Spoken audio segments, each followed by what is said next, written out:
We all have a sense of Stephen Hawking. His iconic voice. My name is Stephen Hawking. His renowned image and, of course, his staggering brain. Eddie, of course, was very committed to this, but also, I think, very scared, too. It was a real responsibility to play this iconic figure. It's called motor neuron disease. Life expectancy is 2 years. I was rather surprised that a major film company should want to make a film about me.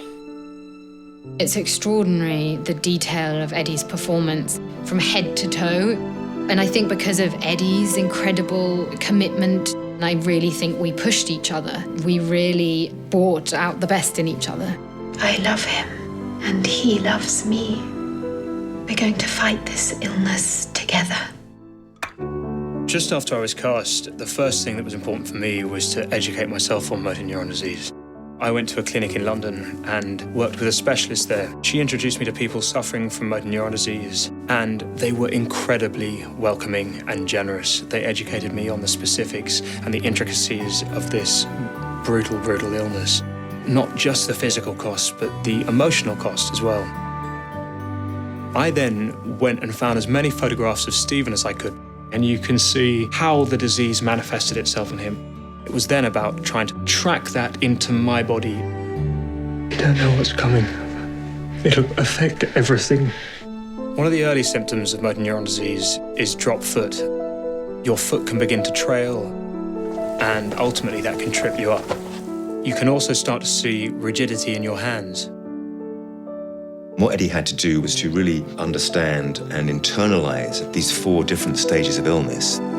Able-bodied, and then on 1 stick, on 2 sticks, going into the wheelchair. As Stephen's physicality declined, as he could move fewer muscles, It's okay, boy. it took more energy from me. I have loved you. I did my best. Your muscles would be contorted, and even your facial muscles would end up in these extremes of position. It was challenging. It really was. It was an extraordinary challenge.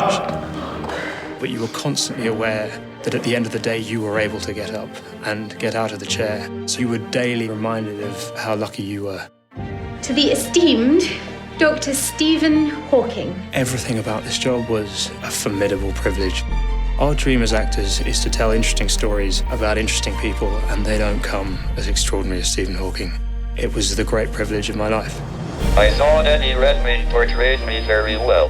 At times, I thought he was me. Eddie's greatest achievement was to get down the disabilities that were required and then project this emotional life out of that disability. There should be no boundary to human endeavor. However bad life may seem, while there is life, there is hope.